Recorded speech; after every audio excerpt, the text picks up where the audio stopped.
Can you tell us in little more detail about classification and cataloging? What are all this about? Yeah, you see that there is some, as you know, that these are known as science, and science being the systematic study and systematic placement of anything. That is the science.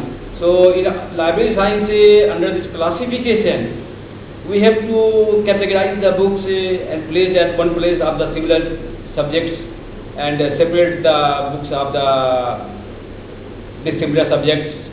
And this in another word we can say, it is also known as knowledge organization.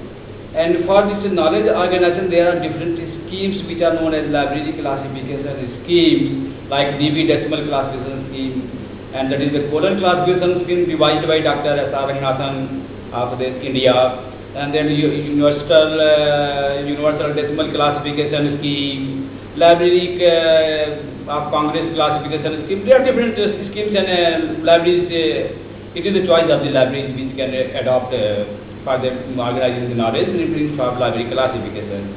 And you know that if you have organized and you have kept the reading materials, books or anything at one place, and it is not possible, and you have a lot of the codes which classification is there, you have given the class numbers, and it is not possible for the readers that what numbers we have provided for the particular subject. For example, you see that for economics books, there is a number in DB decimal class 330. For library science, there is number 020. But your readers of the library, they do not know that what are the numbers of their subjects.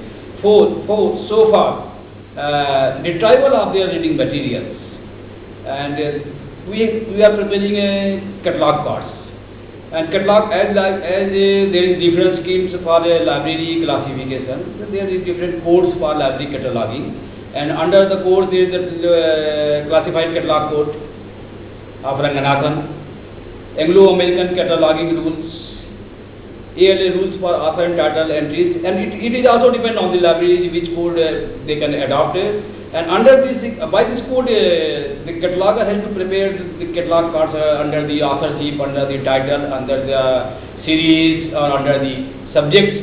So students from any corner, from any side, whatever he remembered, the name of the author, the name of the editor, the title or subject, he can retrieve his books and can get the books where it has been kept. This is the cataloging.